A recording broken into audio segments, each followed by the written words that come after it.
دوسرا، قرآن کریم میں اللہ پاک فرماتے ہیں وَأَمَّا بِنِعْمَةِ رَبِّكَ فَحَدِّثْ، اور اپنے رب کی نعمت کو خوب خوب بیان کرو، چرچے کرو اس کے،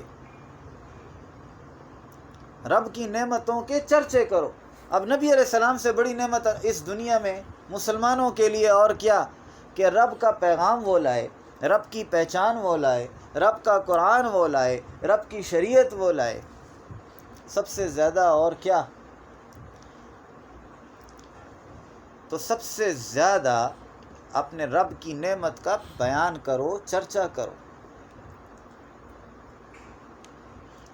پھر خود قرآن کریم میں اللہ تبارک و تعالیٰ فرماتے ہیں الم تر الی الذین بدلوا نعمت اللہ کفرا۔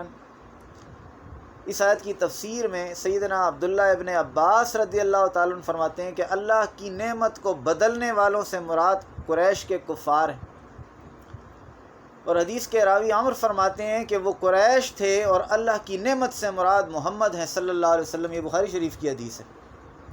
تو بخاری شریف میں یہ جو حدیث ہے اس میں قال عمر وہم قریش و محمد نعمت اللہ، کہ نبی اکرم صلی اللہ علیہ وسلم اللہ کی نعمت ہے، بخاری شریف کی حدیث ہے۔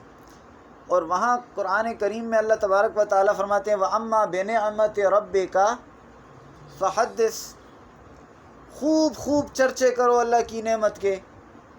اور اوپر کیا فرماتے ہیں قُلْ بِفَضْلِ اللَّهِ وَبِرَحْمَتِهِ، اللہ تبارک و تعالی بفضل اللہ، آپ فرما دیجئے کہ اللہ کے فضل اور اس کے رحمت کا موقع ہو وَبِذَلِكَ فَلْيَفْرَحُوا، تو اس پر فرحت مناؤ۔ اب حدیث سے ثابت ہوا کہ نبی علیہ السلام اللہ پاک کی نعمت ہیں، تو اللہ کی نعمتوں میں سب سے بڑی نعمت ہے۔ دوسری آیت سے ثابت ہوا کہ اللہ کی نعمت کا چرچا کرو۔ تیسری آیت سے ثابت ہوا کہ اللہ کی نعمت پر خوشیاں مناؤ، فَلْيَفْرَحُوا۔ آگے جاتے ہیں قرآن کریم میں اللہ تبارک و تعالیٰ فرماتے ہیں وَاشْكُرُوا لِي وَلَا تَكْفُرُوا، کہ میرا شکر ادا کرو اور میری نعمت کی ناشکری مت کرو۔ تو اب اللہ تبارک و تعالیٰ کی سب سے بڑی نعمت نبی علیہ السلام، اور ان کے نازل ہونے پر شکر ادا کرنا ہم پر واجب ہوا، ضرور ہوا۔ قرآن کریم میں اللہ تبارک و تعالیٰ فرماتے ہیں لَقَدْ مَنَّ اللَّهُ عَلَى الْمُؤْمِنِينَ إِذْ بَعَثَ فِيهِمْ رَسُولًا، یقیناً اللہ نے ایمان والوں پر بڑا احسان کیا ہے، بڑا احسان کیا، یقیناً ایمان والوں پر اللہ نے بڑا احسان کیا ہے کہ ان میں عظمت والا رسول بھیجا۔ ابو سعید خدری رضی اللہ تعالیٰ عنہ فرماتے ہیں کہ امیر معاویہ رضی اللہ تعالیٰ عنہ نے فرمایا کہ ایک مرتبہ رسول اللہ صلی اللہ علیہ وسلم اپنے صحابہ کے حلقہ میں تشریف لائے اور فرمایا تم لوگ یہاں کس وجہ سے بیٹھے ہو؟